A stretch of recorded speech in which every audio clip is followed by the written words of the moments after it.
¿Qué tal, amigos? Bienvenidos a una nueva presentación de Dilo al Mundo. Y en el día de hoy tenemos un programa muy especial, Loreto. Así es, Noé, ya que en este momento vamos a tocar un tema muy importante, porque estamos viendo ante nuestros ojos el cumplimiento de muchas de las profecías que hemos estado estudiando en nuestros programas. Y decidimos tocar este tema porque en estos días que transcurrieron nos llegó una notificación al celular de YouTube y cuando vimos de qué se trataba realmente nos dejó los pelos de punta. Sí, la verdad que cuando me lo compartiste parecía que era una producción que habías realizado vos, pero cuando llegas al final te das cuenta que no era así. ¿Qué le parece si lo compartimos y luego regresamos? Eric Schmidt, presidente ejecutivo de Google. Donald Trump, presidente de los Estados Unidos. Vladimir Putin, presidente ruso. Leonardo DiCaprio, estrella de Hollywood. Christine Lagarde, directora general del Fondo Monetario Internacional. Isabel II, reina de Inglaterra. ¿Por qué las autoridades de todo el mundo quieren encontrarse con el Papa Francisco? ¿Por qué Obama y Raúl Castro reconocieron su contribución en la reapertura de sus relaciones? ¿Cómo se genera un liderazgo? ¿Cuáles son las claves que consolidan el prestigio? La gente tiene como esa imagen, ¿no?, del Vaticano y esa cosa tan ceremoniosa, y llega él con una sonrisa, con una humildad maravillosa, siempre con unas palabras tan sencillas que realmente llega a la gente y la gente se sorprende. Subes, llegas ahí y esperas que salga todo bien. Quien no acepta el concepto de riesgo no puede realizar este trabajo. Pero al final de ese túnel hay una luz, que es la luz de la esperanza. Nosotros creemos en esa luz. Y a nosotros nos lleva esa luz. No tenemos líderes que entiendan que no se trata del mí, se trata de una representación institucional. Creo que el Papa Francisco se ha consolidado como una persona con una gran credibilidad, un líder con credibilidad. Parece seguir aquello que dice. No es un tipo de autoritarismo, ¿sabes? Condenando, autoritario. Acepta los errores humanos, que todos somos personas y nos equivocamos. Quienes han ejercido un liderazgo artístico, empresarial, deportivo y político descifran las claves. Liderazgo y el Papa Francisco. ¿Y qué les pareció? Impresionante, ¿verdad? La verdad que sí, sobre todo si tomamos en cuenta de quién está proveniendo este material. Viene de Rome Reports, que es una agencia de periodistas, de camarógrafos multilingües, que están haciéndose cargo de tomar todas las acciones del Papa y del Vaticano. Entonces están siguiéndolos y cubriendo todo lo que ellos están haciendo. La verdad que es una agencia oficial del Vaticano, asentada en Italia, en Roma, y que el Papa pone y nombra a sus líderes, a sus directores, ¿no?, de esta agencia de información. Entonces es algo oficial desde el Vaticano, pero sinceramente a mí no me llama la atención lo que se está presentando porque es algo que venimos trabajando en nuestros programas, sino la manera en que se está posicionando al Papa Francisco como el nuevo líder geopolítico del mundo entero. Sí, porque antes se lo presentaba con una persona humilde a la que la gente se le acercaba, que él se acercaba a la gente, se dirigía a ellos, pero ahora es como que se está posicionando en un lugar de liderazgo. Estamos frente al lanzamiento de una nueva campaña presidencial, pero esta vez vendría a ser por el gobierno del mundo. De hecho, es muy llamativa la portada que tiene este video y el título, Liderazgo y el Papa Francisco. O sea, él está enfrente de una multitud como si estuviera liderándolo él, ¿no? Esto nos lleva a presentarles un material para que ustedes puedan tener en consideración en sus estudios de las profecías de la Biblia, algo para ampliar la cantidad de herramientas que ustedes tienen para comprender la palabra de Dios. Forma parte de un estudio personal que vengo realizando hace tiempo y trata sobre las 7 cabezas de la bestia de Apocalipsis 17. Es algo que queremos poner en estudio.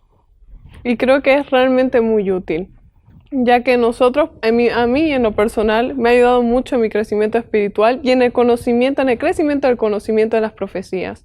Yo lo compartí a mi hermanita y estuvimos 2 horas estudiando la Biblia justamente por las primeras partes del video que habla sobre algunas profecías, porque tiene muchas profecías explicadas y unidas juntas. Entonces con ella estuvimos por lo gráfico, por lo dinámico que es el video, es muy fácil que toda la familia se comience a integrar. Y por ejemplo, si hay personas que nunca han estudiado profecías, creo que es una manera muy útil de comenzar a tener herramientas como para poder iniciar un estudio sobre ellas.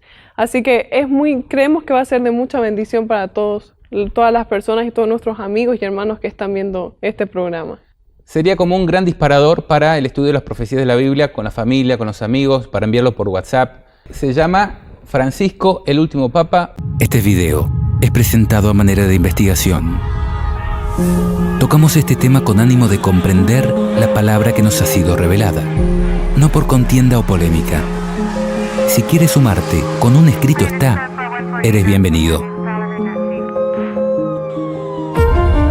Por primera vez en la historia, el Papa abre sus puertas para abordar las preguntas y problemas a los que nos enfrentamos. Como un líder cuya fe inspira al mundo. Tengo el gran honor de presentarles al Papa Francisco de la Santa Sede. Buonasera. En un mundo dividido, un líder tiene una misión: unirnos a todos.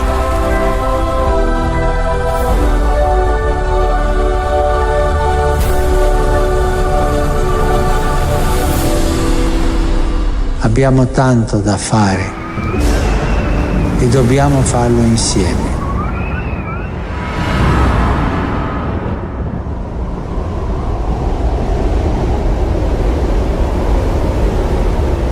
En el capítulo 17 de Apocalipsis se presenta la figura de una bestia espantosa y terrible, con 7 cabezas y 10 cuernos, aclarando en ese mismo capítulo que para poder comprender de qué se trata, es necesario tener inteligencia y sutileza.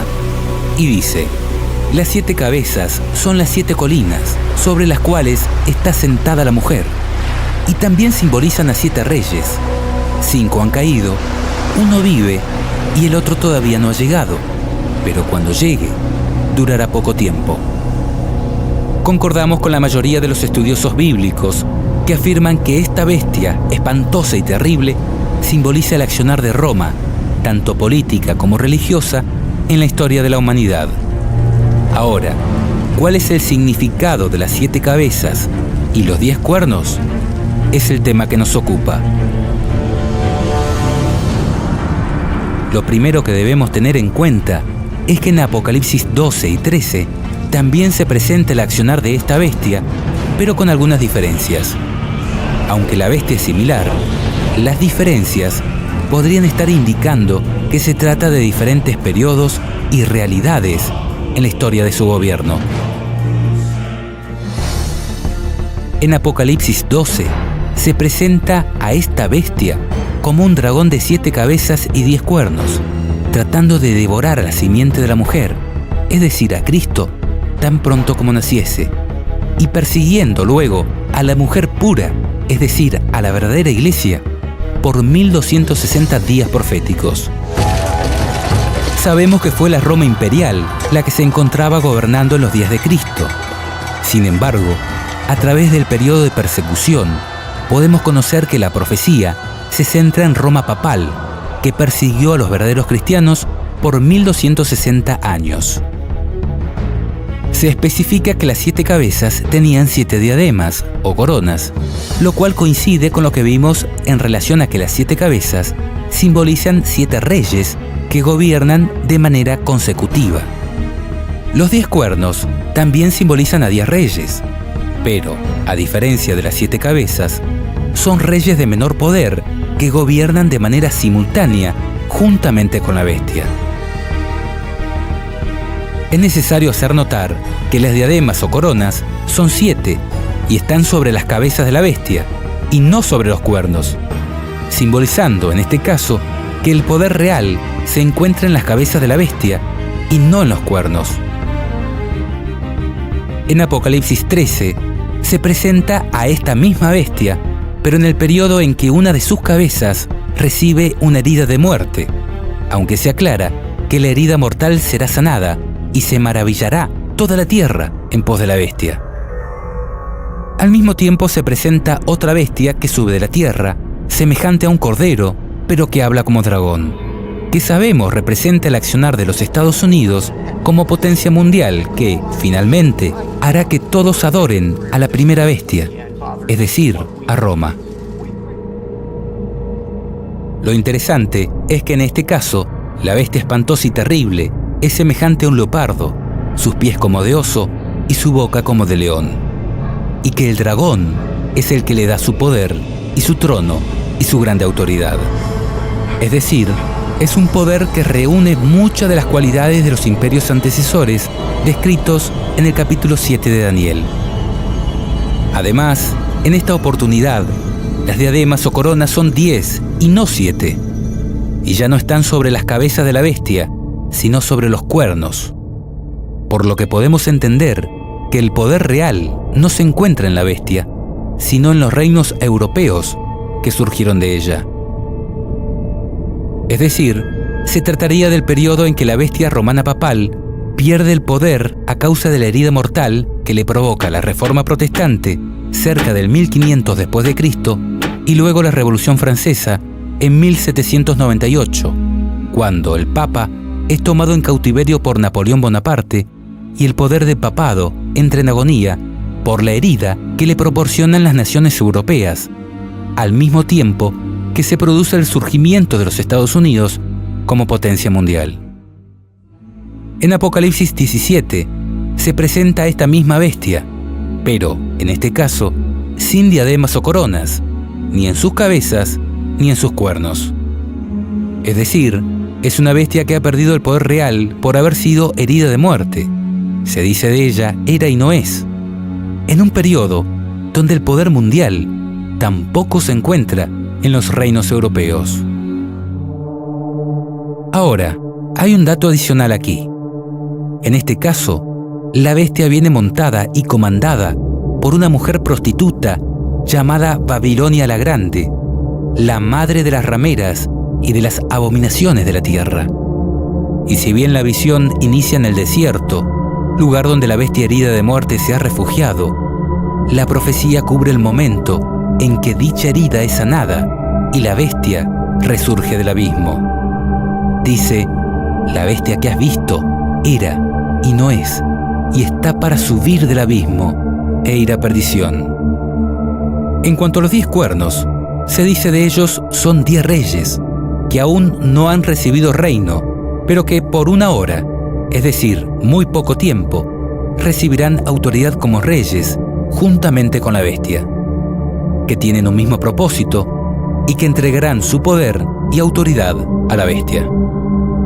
En resumen, a lo largo de Apocalipsis 12, 13 y 17, se estaría presentando a la misma bestia espantosa y terrible, pero en diferentes etapas de gobierno. En Apocalipsis 12, se la presenta desde el momento en que Cristo está por nacer, enfocándose luego en un largo periodo de 1260 días de completo dominio y persecución papal hacia los verdaderos cristianos. En Apocalipsis 13 se presenta a esta misma bestia, es decir, a Roma, desde el momento en que sufre la herida de muerte, y su poder es traspasado a las potencias europeas, en la figura de los 10 cuernos con diademas, momento en el que también se produce el surgimiento de los Estados Unidos como nueva potencia mundial. La profecía concluye anticipando que su herida sanará y que resurgirá de la mano de los Estados Unidos para imponer la marca de la bestia a todos los habitantes del mundo. En tanto, Apocalipsis 17 trata específicamente sobre el momento en que la herida de muerte es sanada y la bestia resurge del abismo.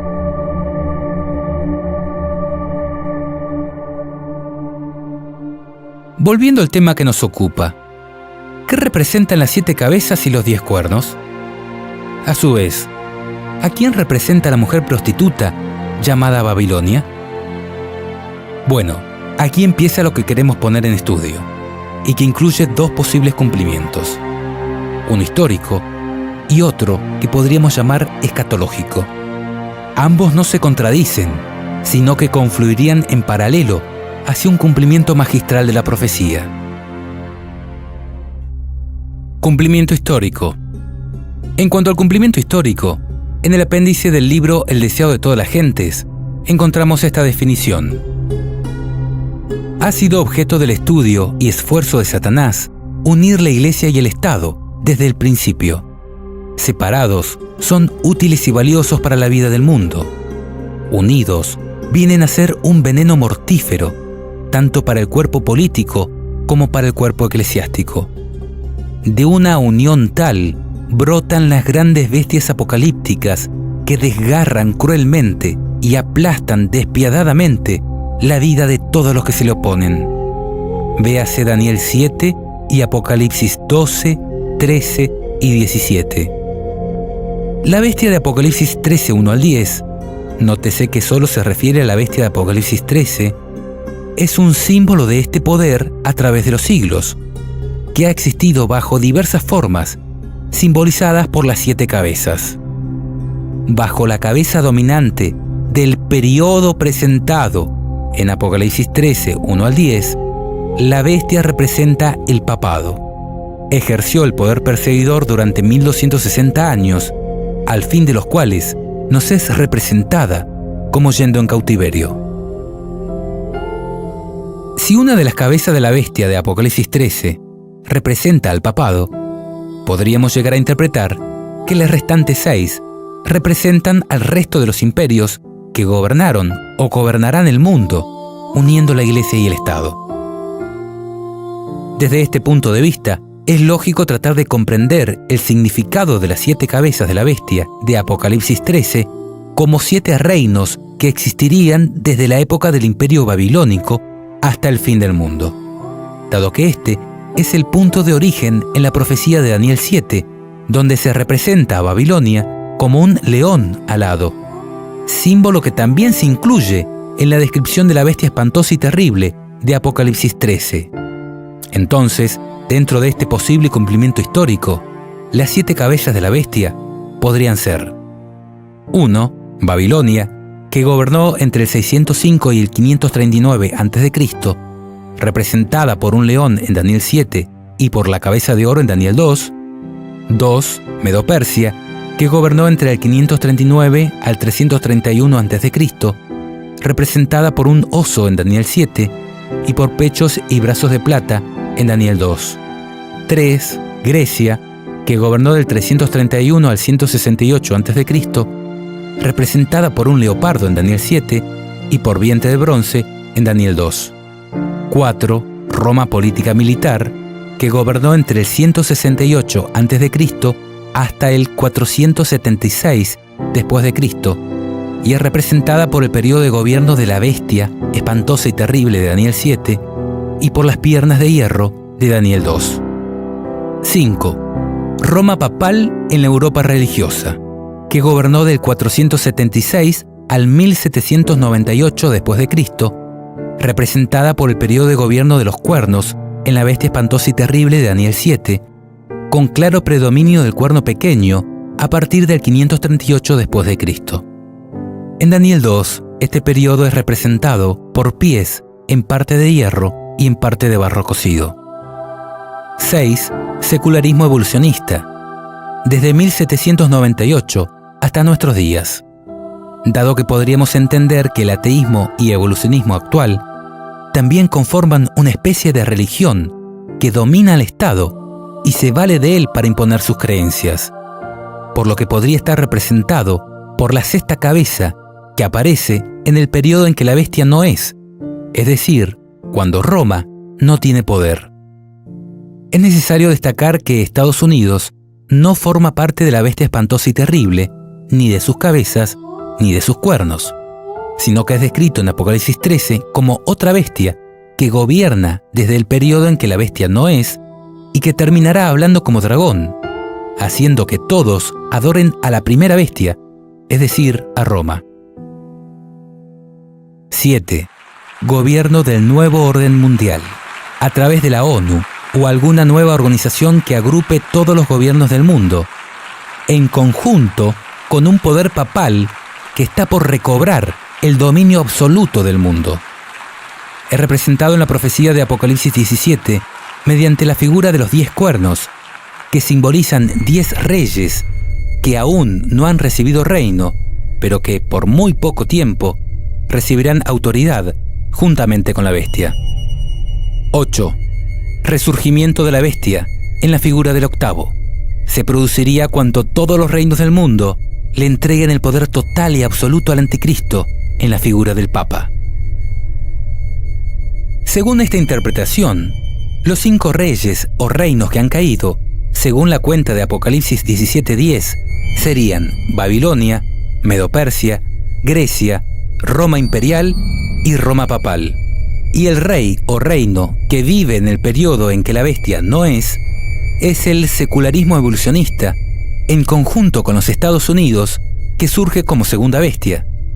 Y el que aún no ha llegado, pero que cuando llegue durará poco tiempo, es el gobierno del nuevo orden mundial, cuando los 10 reyes que aún no han recibido reino, reciban autoridad como reyes, juntamente con la bestia, durante un breve periodo de tiempo, tal como una hora profética.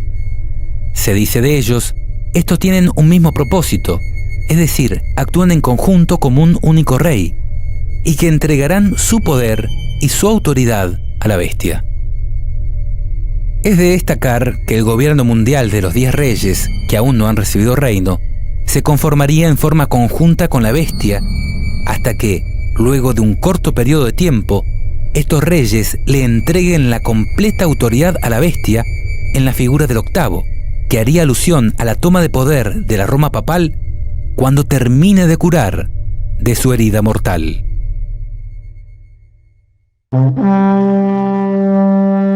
Cumplimiento escatológico. Antes de analizar el posible cumplimiento escatológico o final, insistimos con un concepto que es fundamental de tener en cuenta, y es el tiempo presente e inicio de la profecía. En el caso de Apocalipsis 12, el inicio de la profecía se ubica en los días de Cristo y el presente en los periodos de persecución papal. En Apocalipsis 13, la profecía inicia en el momento en que la bestia recibe la herida de muerte en una de sus cabezas y el poder es traspasado a las potencias europeas que gobiernan en conjunto con los Estados Unidos. En tanto, Apocalipsis 17 amplía detalles del momento en que la bestia no es, pero está en el preciso momento para surgir del abismo e ir a perdición. Ahora, en cuanto al cumplimiento escatológico, es necesario poner de manifiesto que mucha de la historia que ha ocurrido en relación al papado se repetirá de manera escalofriante en el tiempo del fin. Elena de White dice: no hay tiempo que perder. Nos esperan tiempos angustiosos. El mundo está agitado con el espíritu de guerra. Pronto ocurrirán las escenas de angustia que se describen en las profecías. La profecía del capítulo 11 de Daniel casi se ha cumplido por completo. Mucha de la historia que ha ocurrido en cumplimiento de esta profecía se repetirá. En el versículo 30 se habla de un poder que se enojará contra el pacto santo y hará según su voluntad. Volverá pues y se entenderá con los que abandonen el pacto santo. Escenas semejantes a las que se describen en estas palabras ocurrirán.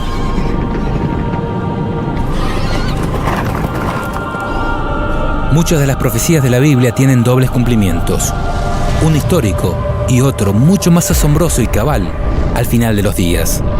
Mateo 24 es ejemplo de ello, cuando Jesús agrupa en una única profecía tanto las señales que anunciarían la destrucción de Jerusalén como aquellas que nos darían cuenta de su pronto regreso. Las 7 iglesias del Apocalipsis son otro claro ejemplo, donde lo que ocurre en el primer cumplimiento histórico nos enseña acerca de lo que ocurrirá luego y hasta el fin de los días, presentando las diferentes realidades que le tocaría vivir a la iglesia y el mensaje que Dios tiene para ella en cada caso. Por esto, no hay que desesperar si algunos aspectos de la profecía no se terminan de entender en el cumplimiento histórico, porque podrían estar haciendo referencia a detalles de un majestuoso cumplimiento que tendrá lugar al final de los días. Pasemos entonces a analizar la interpretación escatológica de Apocalipsis 17:10, lo cual es el punto más álgido de nuestro estudio, y para lo cual pedimos suma prudencia de vuestra parte, La realidad es que si bien en un análisis histórico podríamos asociar las cabezas de la bestia con los grandes poderes políticos religiosos que habrán desde Babilonia hasta el fin del tiempo, siendo el papado una de estas cabezas, en un sentido estricto del análisis profético, la bestia espantosa y terrible simboliza, tanto en Daniel 7 como en Apocalipsis 12, 13 y 17, el accionar de Roma en la historia de la humanidad. Por lo tanto, y en el cumplimiento más exacto de la profecía, las cabezas de dicha bestia deben formar parte de un gobierno romano. En este sentido, podemos observar que todas las características que nos da la Biblia en relación a la bestia espantosa y terrible hacen alusión a Roma, enfocándose principalmente en la Roma papal. Por ejemplo, cuando se dice que la bestia era, no es y será, y todo lo relacionado a la herida mortal, está hablando del papado. Cuando anuncia el periodo de 1260 días que la bestia perseguiría a la mujer, también está describiendo el accionar del papado. A la luz de esta verdad, es que les presentamos este estudio, no para que lo crean, sino para que lo analicen. And we bless you with all of our hearts. We bless you with all of our souls. We bless you with all of our might. And we thank you, sir. We thank God for you. And so, all of us declare together, be blessed. Once again, all together, be blessed. Amen. Amen. Amen. Amen. Amen. Amen.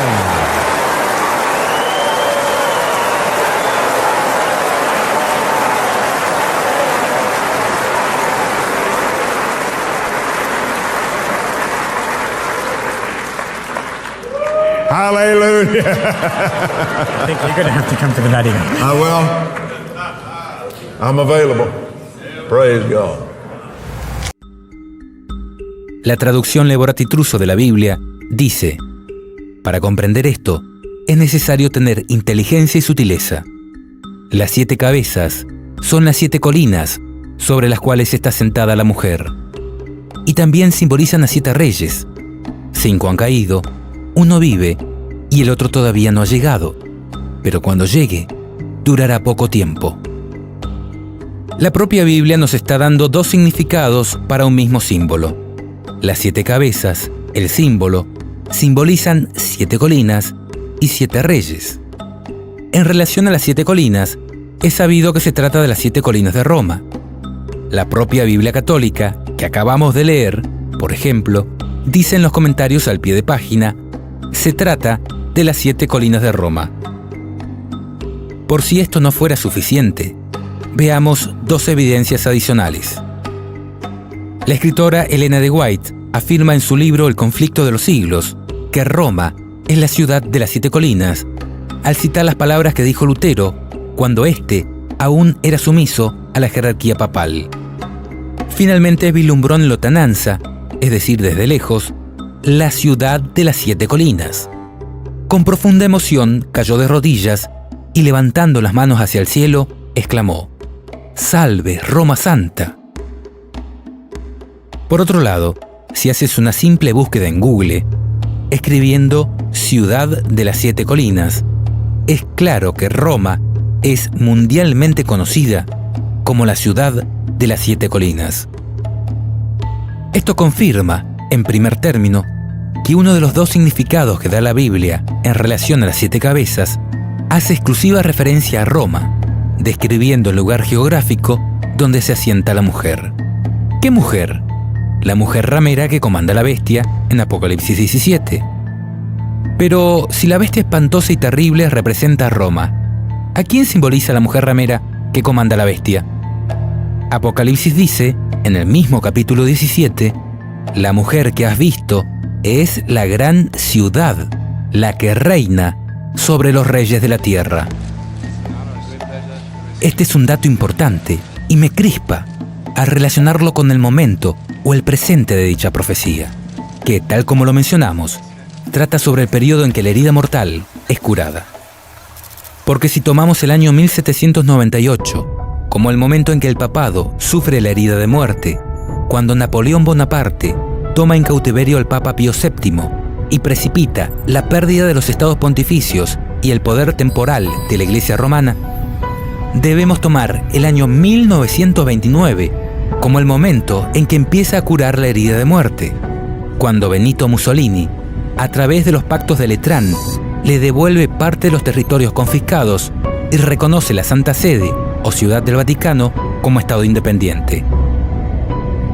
Entonces, si la mujer que comanda la bestia de Apocalipsis 17 es la gran ciudad, la que reina sobre los reyes de la tierra, la profecía podría estar indicando que a través del reconocimiento de la Ciudad del Vaticano como Estado independiente, la bestia recobraría el poder que ejerció en la Edad Oscura.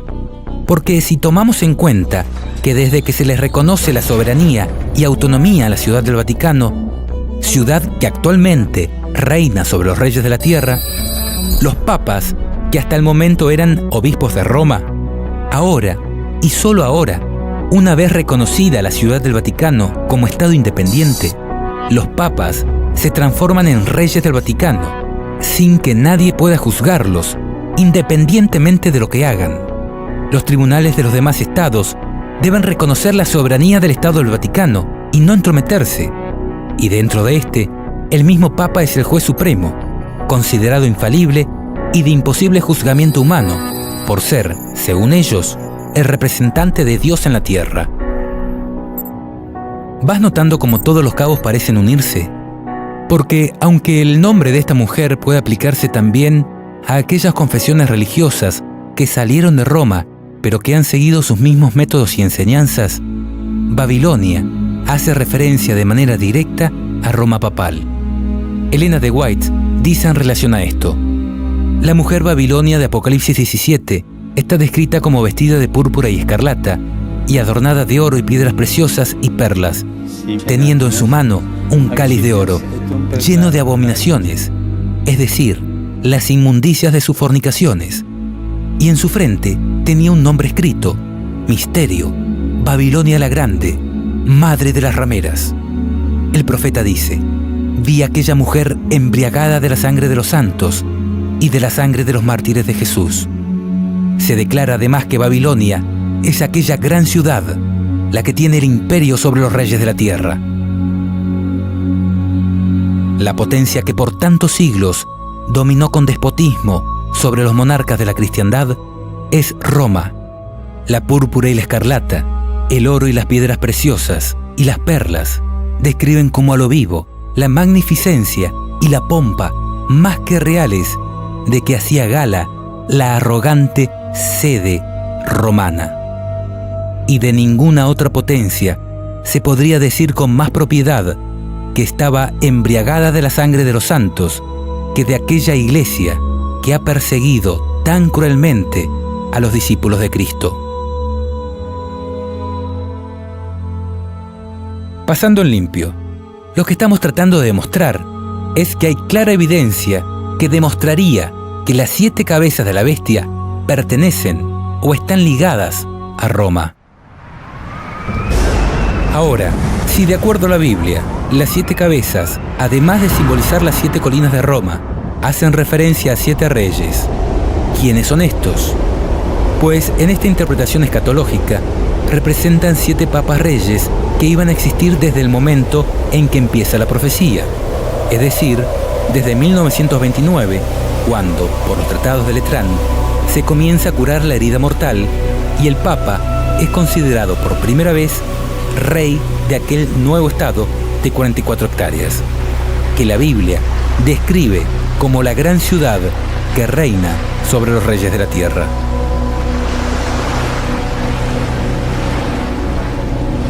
En este sentido, queremos hacer notar algunos antecedentes bíblico-proféticos que demuestran que Dios más de una vez hizo predicciones de este tipo, vinculando hechos de gran trascendencia a la vida o a los reinados de algunas personas. Consideremos algunos casos. El primero es cuando Dios reveló a Enoc la destrucción de la tierra por medio del diluvio. En aquel momento, la vida de su hijo Matusalén fue puesta como oráculo de la profecía. Su vida sería el tiempo que Dios concedería a aquella generación malvada para que se arrepintiera de sus pecados. Y esto quedó reflejado en su nombre, dado que Matusalén significa cuando muera será enviado. Así es que en el año 1656 desde la creación, a los 969 años, Matusalén, el ser humano que, curiosamente, más vivió sobre la tierra, murió. Y luego, ese mismo año, vino el diluvio. Por favor, no dejes de notar la importancia de este antecedente, dado que el diluvio representó para aquella generación lo que representa el fin del mundo para la nuestra. Es más, Jesús dijo que su venida sucedería como en los tiempos de Noé.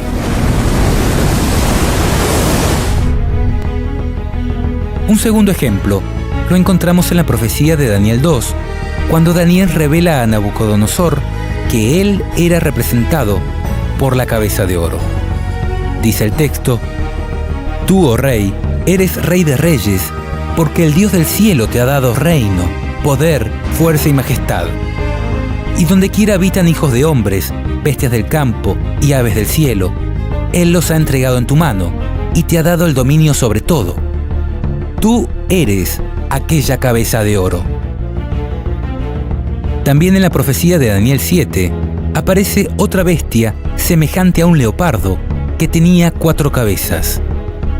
El leopardo, según el método de interpretación bíblica histórico-gramatical, representa a Grecia, y las 4 cabezas a Casandro, Lisímaco, Seleuco y Ptolomeo. 4 de los generales de Alejandro Magno que se repartieron el poder luego de su temprana muerte. En este sentido, notemos que además de este antecedente, donde las cabezas de una bestia representan a personas específicas que tomarían el poder, notemos que la bestia de Apocalipsis 13 también se parece en parte a un leopardo, por lo que no sería descabellado pensar que sus cabezas también simbolizaran el accionar de personas específicas en la historia de su gobierno. Además, en Daniel 8 se profetiza sobre Alejandro Magno, diciendo: El macho cabrío es el rey de Grecia, y el cuerno grande que tenía entre sus ojos es el rey primero. Dándose aún más detalles en la profecía del capítulo 11, cuando dice: Se levantará luego un rey valiente, el cual dominará con gran poder y hará su voluntad. Pero cuando se haya levantado, su reino será quebrantado y repartido hacia los 4 vientos del cielo, no a sus descendientes, ni según el dominio con que él dominó, porque su reino será arrancado y será para otros fuera de ellos, haciendo referencia a sus 4 generales que tomarían el poder.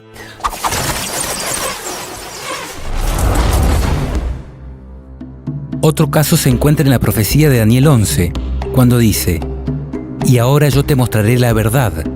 He aquí aún habrá 3 reyes en Persia, y el cuarto se hará de grandes riquezas más que todos ellos, y al hacerse fuerte con sus riquezas, levantará a todos contra el reino de Grecia.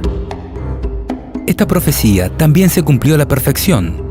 Cuando fue dada, Ciro era el rey del imperio medo-persa, y los 3 reyes que le sucedieron fueron Cambises II, Esmerdis y Darío I el Grande, y el cuarto fue su hijo Jerjes, quien, por el 481 a.C., lanzó una masiva invasión contra Grecia, pero luego de algunas conquistas fue derrotado. Constando estos precedentes, donde Dios relaciona tan grandes acontecimientos a la vida de estas personas, creo que no deberíamos desechar tan prontamente la interpretación de los 7 reyes como 7 papas reyes que se sucederían desde la época en que empezó a curar la herida mortal, es decir, cuando se le otorgó al obispo de Roma el título de rey y se le concedió un estado de 44 hectáreas, instrumento clave en la reconstrucción de poder, como centro de operaciones con representación diplomática en todo el mundo y como escala obligatoria para los reyes y gobernantes de la tierra. Personalmente siempre he tomado con pinzas esta interpretación y de ninguna manera basaría mi fe en ella, Sin embargo, y ante lo ocurrido con la abrupta y extraña renuncia de Benedicto XVI, todo ha empezado a cobrar sentido, y aquellas cosas que no se podían comprender en otro tiempo, ahora parecerían clarificarse de manera majestuosa, como lo veremos a continuación. Pero antes de analizar los papas que han habido y de qué manera estos cumplirían la profecía, es necesario tener presente que una cosa es el momento que marca el inicio de la profecía y otra es el momento que representa el presente de la profecía. Dicho en otras palabras, la profecía de Apocalipsis 17 comenzaría en 1929, cuando la herida mortal comienza a sanar, pero el presente de la profecía se encuentra en el periodo cuando gobierna el sexto rey, dado que dice, las 7 cabezas también simbolizan a 7 reyes. 5 han caído, 1 vive y el otro todavía no ha llegado, pero cuando llegue, durará poco tiempo. Por esto, si tenemos en cuenta los papas que han habido desde que en 1929 se constituyó el Estado del Vaticano, la gran ciudad que reina sobre los reyes de la tierra, los reyes o reinos simbolizados por las 7 cabezas serían Pío XI, que reinó desde 1922 hasta 1939. Fue el papa que firmó los pactos de Letrán y que obtuvo el Vaticano como Estado independiente. Pío XII, que reinó desde 1939 hasta 1958. Juan XXIII, desde 1959 hasta 1963. Pablo VI, que reinó desde 1963 hasta 1978. Y Juan Pablo I, que reinó algunos días de 1978. Estos primeros 5 reyes constituirían lo que se conoce como los 5 reyes que han caído. El sexto sería Juan Pablo II, que reinó desde 1978 hasta 2005, y sería el que es decir, el que señalaría el presente de la profecía. El séptimo, Benedicto XVI, que reinó desde 2005 hasta 2013, y representaría el que sería necesario que dure breve tiempo, o en palabras similares, un tiempo abreviado. Y Francisco sería el octavo rey, el que es de entre los 7 y va a la perdición, y representaría el papa que gobierna el momento en que la bestia resurge en todo su esplendor. Ahora, ¿por qué Juan Pablo II constituiría el presente de la profecía? Porque en verdad fue el Papa que marcó el punto de inflexión, el antes y después en lo que hace al resurgimiento de la bestia, como maravilla que eclipsa la adoración de los hombres. You're a Presbyterian, so I don't want to drag you into other realms. Do you have a favorite saint? Well, I think that if you look, Mother Teresa, who's probably our newest, is great, and correct. John Paul, Pope John Paul, I thought was terrific. Why? Because it had something special. It had a special something. There was a warmth. Mm-hmm. There was a toughness, but there was a warmth that was incredible. So I certainly think Pope John Paul. Juan Pablo II fue el papa que catapultó la imagen de la bestia en la mente de las personas y en el escenario geopolítico mundial. Mira cómo lo presenta Malachi Martin en su libro Las llaves de esta sangre. De buena gana o no, preparados o no, todos estamos involucrados en una triple competencia global, intensa, sin reglas que la limiten. Sin embargo, la mayoría de nosotros no somos competidores, somos las apuestas. Porque lo que está en competencia es quién establecerá el primer sistema mundial de gobierno que haya existido jamás en la sociedad de las naciones. Se trata de quién poseerá y ejercerá el doble poder de la autoridad y el control sobre cada uno de nosotros como individuos y sobre todos nosotros juntos como una comunidad, sobre la totalidad de los 6.000 millones de personas que los demógrafos estiman que habitarán la Tierra a comienzos del tercer milenio. La competencia es intensa porque, ahora que se ha iniciado, no hay forma de revertirla ni detenerla. De hecho, no es demasiado decir que el propósito deliberado del pontificado de Juan Pablo, la máquina que impulsa su gran política papal y que determina sus estrategias día a día, año a año, es salir victorioso de esa competencia que ahora, ya se ha iniciado. Porque es un hecho que las apuestas que ha colocado Juan Pablo en la arena del enfrentamiento geopolítico lo incluyen todo. A él mismo, su persona papal, el antiguo oficio apostólico que ahora encarna, y toda su Iglesia Universal, tanto como una organización institucional sin paralelo en el mundo, cuanto como un cuerpo de creyentes unidos por un lazo de comunión mística. En este nuevo libro, oportuno y sugestivo, Malachi Martin, eminente teólogo, experto en Iglesia Católica, ex jesuita y profesor del Instituto Bíblico Pontificio del Vaticano, autor del bestseller Los Jesuitas, revela la historia desconocida que hay detrás del papel del Vaticano en el colapso de la cortina de hierro, así como la trascendental evaluación que hace el Papa Juan Pablo II de la triple competencia que se está desarrollando ahora en las potencias globales: la Unión Soviética, bajo Mikhail Gorbachev, las naciones capitalistas del Occidente y la propia Iglesia Romana Universal del Papa. Una carrera sin tregua contra el tiempo y entre sí para establecer, mantener y controlar el primer gobierno mundial que haya existido jamás sobre la faz de la Tierra. Desde el primer momento de su pontificado, fue el propósito de Juan Pablo II liberar al papado de la camisa de fuerza de la inactividad que le habían impuesto las principales potencias seculares durante 200 años. En suma, el propósito de Juan Pablo fue abrir las compuertas del cambio geopolítico. Martin detalla la evaluación que hace el Papa de las fortalezas y debilidades de los planes geopolíticos del Este y del Occidente, y la grave deficiencia que Juan Pablo insiste que ya ha condenado al fracaso los planes de las superpotencias. Y Martin revela el propio proyecto del Papa Juan Pablo de una estructura genuinamente geopolítica, un gobierno mundial que sea al mismo tiempo viable y humanamente aceptable. Para algunos, el aspecto más intimidante de la política de Juan Pablo, y quizá el más esperanzador para otros, es que a pesar de todos sus éxitos como líder en los asuntos mundiales, ha preferido presidir serenamente el rápido deterioro de su propia base de poder, la Iglesia Católica Romana, que se está desmoronando ante sus ojos. A pesar de las advertencias de sus consejeros más íntimos, no está dispuesto ni siquiera a tratar de detenerlo.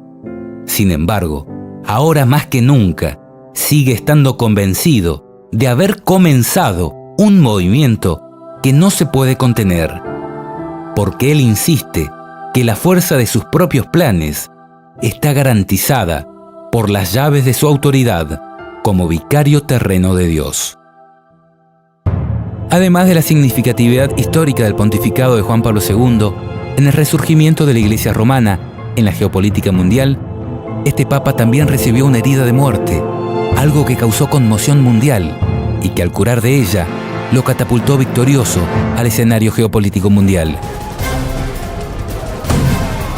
Estamos viendo algunas escenas de cuando el 13 de mayo de 1981, Juan Pablo II, el sexto Papa Rey del Estado del Vaticano, sufrió una herida de muerte al recibir un disparo del turco Mehmet Ali.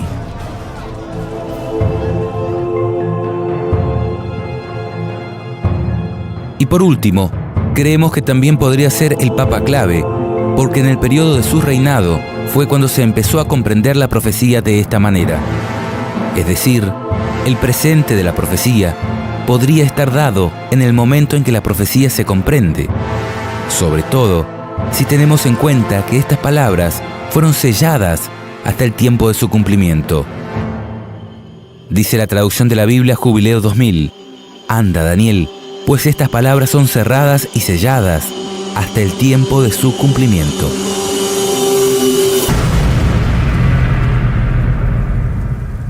Ahora, ¿qué decir en cuanto al séptimo rey? Aquel que sería necesario dure breve tiempo.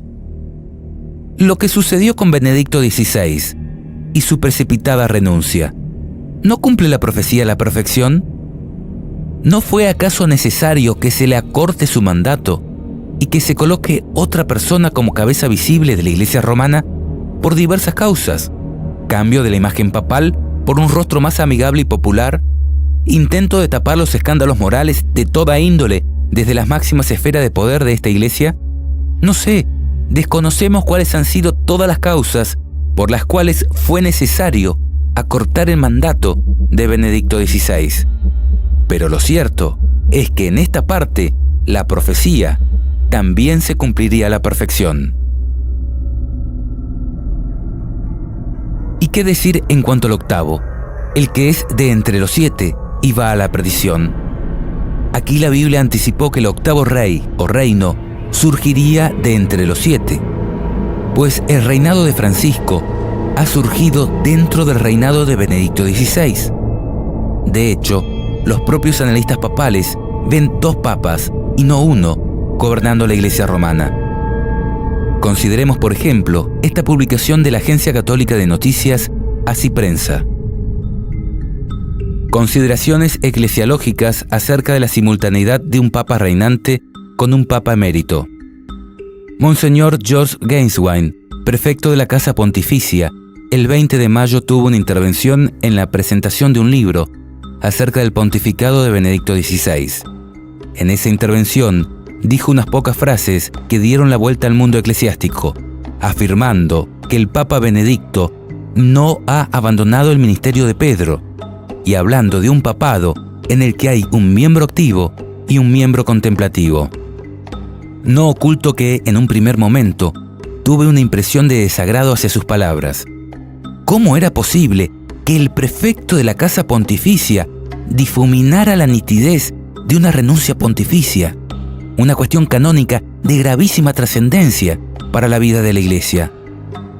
Pero en los días siguientes seguí reflexionando sobre el tema y me di cuenta que Monseñor Gainswine había abierto un apasionante tema eclesiológico totalmente nuevo, nunca tratado antes con la hondura que merecía. Después de darle muchas vueltas a este asunto, me encontré que del desagrado pasé a suscribir enteramente las palabras del prefecto de la Casa Pontificia. Personalmente, cuando me enteré de la renuncia de Benedicto XVI, empecé a considerar este posible cumplimiento escatológico con mayor atención. Había escuchado personas que hablaban del tema desde la época que reinaba el Papa Juan Pablo II, pero ahora, en mi interior, dije, si esto es como parece, si mi paisano Jorge Bergoglio, actual Papa Francisco, es quien se describe como el octavo rey, entonces veré con mis propios ojos el resurgir de la bestia. Y pensé, si bajo el pontificado de Francisco se empieza a producir la toma de poder de la Iglesia romana, si puedo ver que los reyes del mundo le entregan su poder postrándose ante su autoridad, no me quedaré callado. Y saben, no he visto otra cosa que eso. Gracias.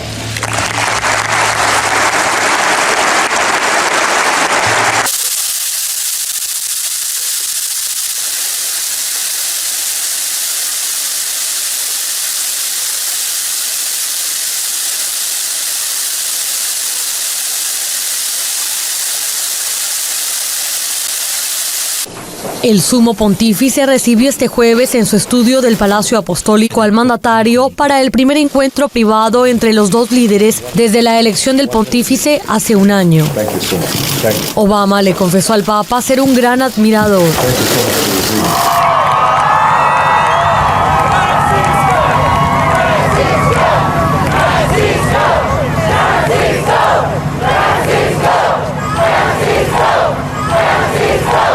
Vemos un ejemplo viviente de las enseñanzas de Jesús, un líder cuya autoridad moral se produjo no solo por las palabras, sino también por los hechos. Le agradecemos y le damos la bienvenida a los Estados Unidos de Norteamérica.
que Dios los bendiga a todos.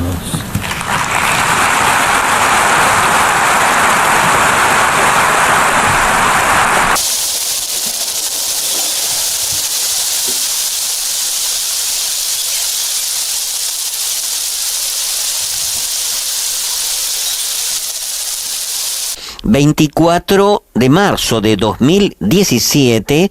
Papa Francisco recibe en audiencia a 27 jefes de Estado y de Gobierno de la Unión Europea. Se trata del 60 aniversario de la firma de los Tratados de Roma.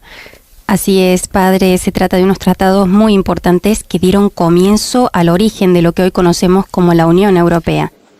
Hoy estamos reunidas las tres instituciones de la Unión Europea, junto a los jefes de Estado y de Gobierno, como símbolo de la unidad, para celebrar los 60 años de nuestro proyecto común.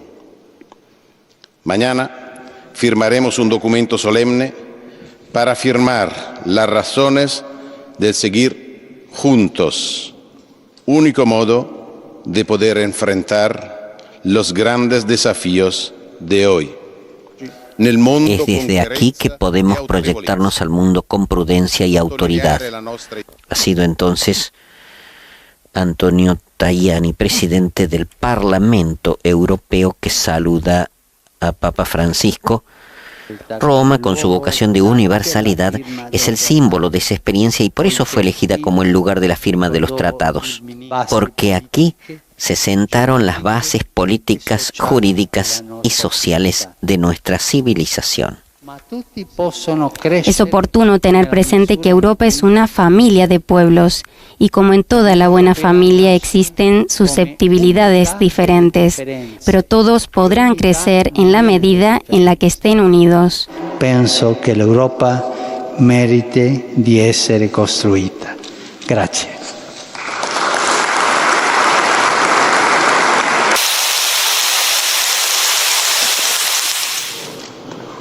Además de esta sorprendente profecía, existe un concepto en la Biblia que complementa esta interpretación escatológica. Me refiero a algunos pasajes que hablan acerca de un hombre de pecado, no un reino, un hombre, que el Señor destruirá con el resplandor de su venida. Algo que simbólicamente se podría aplicar a un poder histórico, pero que encuentra pleno cumplimiento en la figura de lo que vendría a ser el último rey de la tierra, antes del retorno de Cristo. El apóstol Pablo dijo a sus contemporáneos: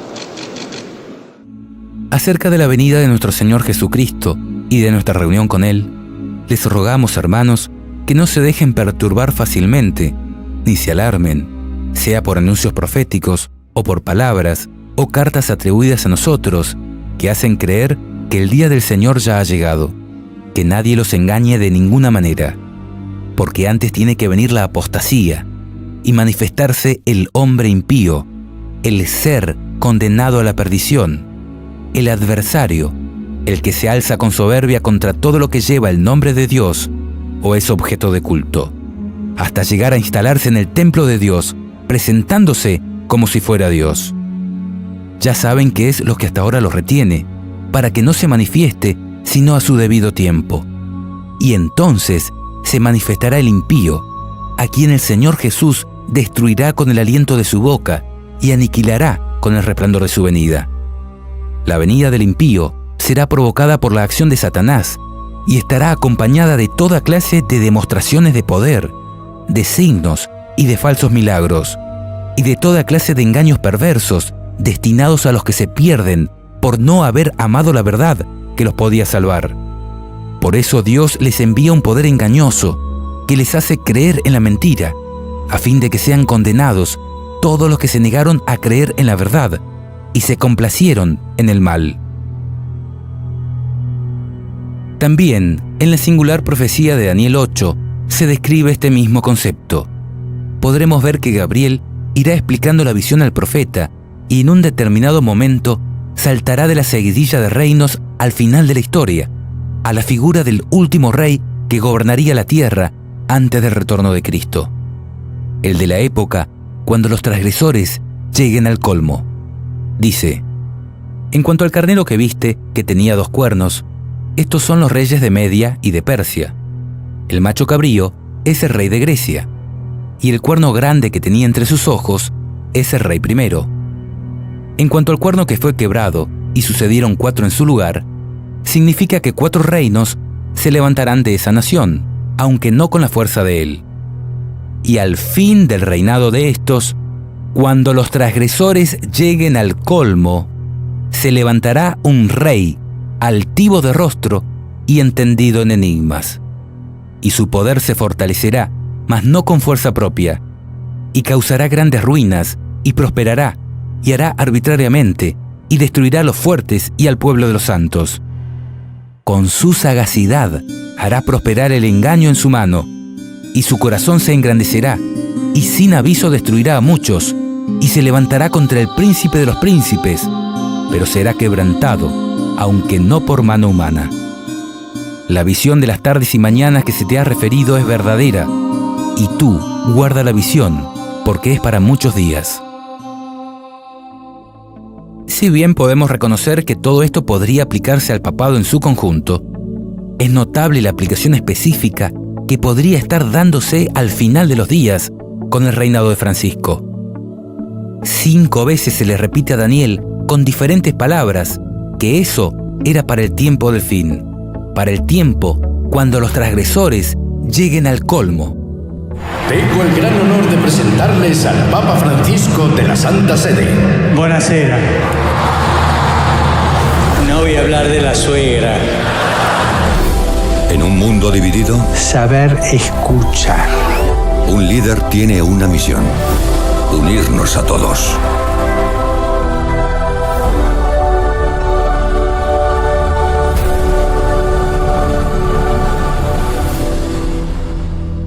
Cristo no reveló el día y la hora que vendría, pero sí dijo: así también, cuando vean todas estas cosas, sepan que el fin está cerca, a la puerta. Les aseguro que no pasará de esta generación sin que suceda todo esto. Pregunto, ¿esto abriría la puerta para que, aunque no podamos conocer el día y la hora del retorno de Cristo, sí podamos estar seguros de pertenecer a la generación que lo verá volver? ¿Podría la generación final distinguir con nombre y apellido al hombre impío, el ser condenado a la perdición, el adversario, el que se alza con soberbia contra todo lo que lleva el nombre de Dios o es objeto de culto, hasta llegar a instalarse en el templo de Dios, presentándose como si fuera Dios? A quien el Señor Jesús destruirá con el aliento de su boca y aniquilará con el resplandor de su venida. ¿Podríamos llegar a conocer que estamos en la última generación por tener la certeza de que no habrá más reyes en Babilonia? Observa el nivel de detalle que encontramos en Apocalipsis 17, cuando habla del color con que se vestirían los principales dirigentes de la iglesia romana, el símbolo de engaño que portarían en su mano, la riqueza que ostentarían a través de sus joyas, el lugar geográfico donde tendría asiento su gobierno. Y respóndeme, ¿qué interpretación encaja más en este contexto específico? ¿La histórica o la escatológica? ¿La que haría referencia a imperios antiguos o a esta que te anuncia la generación en que se producirá el resurgimiento de la bestia a través de la toma de poder papal y la imposición de la marca de la bestia? ¿Cuál de estas dos interpretaciones te ayudaría a superar mejor la gran tribulación de los últimos días? Queremos volver a aclarar, no estamos haciendo afirmaciones, estamos poniendo un tema sobre la mesa para estudiarlo.